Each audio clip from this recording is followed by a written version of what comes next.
Morning. Process account की series में अब हम लोगों के पास क्वेश्चन नंबर 9 और 11 है, 9, 10, 11 है। सेम कॉन्सेप्ट के ऊपर है, जो है valuation of opening and closing stock and wastage. Question को पहले डील करते हैं। From the following information show the cost of each 3 process X, Y and Z of the manufacturer. The production of each process is passed into the next process immediately on completion. काम खत्म होते ही transfer कर देते हैं, ये तो already हम लोग जानते हैं। आगे बढ़ते हैं, कुछ नया देखें।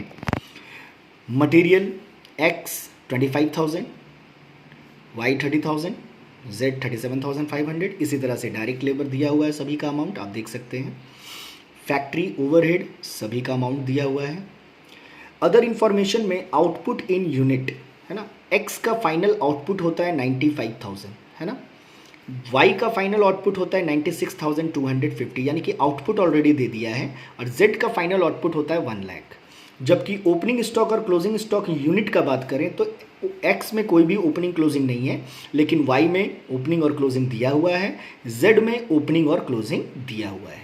तो इस क्वेश्चन का थीम क्या है, लर्निंग ऑब्जेक्टिव क्या है कि how to calculate the cost of opening and closing unit. आइए देखते हैं कैसे ये बनता है। तो क्वेश्चन नंबर 9 का सोल्यूशन यहाँ पे है। Material, labour, factory overhead already introduce है ना। By transfer to process Y 95,000 है ना। तो यहाँ पे हम लोगों को जो समझ में आ रहा है वो ये है कि 95,000 जो है आउटपुट यूनिट दिया हुआ है, बट यूनिट कितना लगाया गया इसके बारे में नहीं पता है, तो हम अज्यूम कर सकते हैं कि 95,000 यूनिट ही लगाया गया होगा है ना। तो ये 95,000 आप यहाँ लिख सकते हैं, मैंने यहाँ डैश कर दिया है। तो 47,500 कॉस्ट है 95,000 यूनिट का, तो 50 पैसे पर यूनिट इसका रेट आया। अब ये ट्रांसफ़र हुआ प्रोसेस वाई में। प्रोसेस एक्स करके 95,000 यूनिट 47,500 करके प्रोसेस वाई में आया। ओपनिंग स्टॉक 5,000 था, बस इसका वैल्यू नहीं दिया हुआ था। तो हम लोगों को यहाँ पे जानना होगा कि आपका वाई का जो प्रोसेस एक्स से जो यूनिट आया था वो पर यूनिट था 50 पैसे, इसलिए इसके ओपनिंग स्टॉक का रेट भी 50 पैसे से मल्टीप्लाई करना होगा, तो ये हो जाएगा 2,500 है ना। फिर इसका अपना खर्च material, labour, factory overhead, okay. अब आया क्लोजिंग स्टॉक प्रोसेस वाई का, क्योंकि इसका भी वैल्यू नहीं दिया है तो इसको भी 50 पैसे से मल्टीप्लाई करना होगा, यानी कि जिस प्रोसेस का आप ओपनिंग और क्लोजिंग का वैल्यू निकाल रहे हैं उसके पहले वाले प्रोसेस का जो पर यूनिट आएगा उस पर यूनिट से ओपनिंग और क्लोजिंग का मल्टीप्लाई करना है ना। तो यहाँ पे 1250 से मल्टीप्लाई किए 50 पैसे थे तो 625। Loss in weight, already loss in weight के बारे में बोला हुआ है आपका क्वेश्चन में कि लॉस इन वेट जो है ये आपका बैलेंसिंग फिगर निकलेगा, क्योंकि क्वेश्चन में लॉस इन वेट के बारे में किसी तरह का कोई इन्फॉर्मेशन नहीं है, ये हिडन है ना। तो आपको आउटपुट इन यूनिट दिया हुआ है क्वेश्चन में 96,250। तो सबसे पहले टोटल यूनिट देखते हैं 1 लाख। 1 लाख में 1,250 क्लोजिंग स्टॉक हुआ और 96,250 प्रोसेस जेड में ट्रांसफ़र हो रहा है, तो जो डिफरेंस आ रहा है ये हो गया लॉस इन वेट। और एज वी नो कि there is no realise value of loss in weight, तो लॉस इन वेट का कोई भी रियलाइज वैल्यू नहीं होता, इसलिए कोई भी अमाउंट यहाँ नहीं आएगा। टोटल अमाउंट 1,12,500 माइनस करेंगे 625, मेरा बैलेंसिंग फिगर आएगा 1,11,875।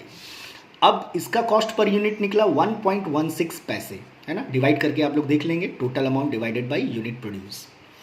प्रोसेस जेड में आते हैं हम लोग है ना। तो प्रोसेस जेड में जब आते हैं तो प्रोसेस वाई का आया 96,250 unit at the rate of total amount 1,11,875।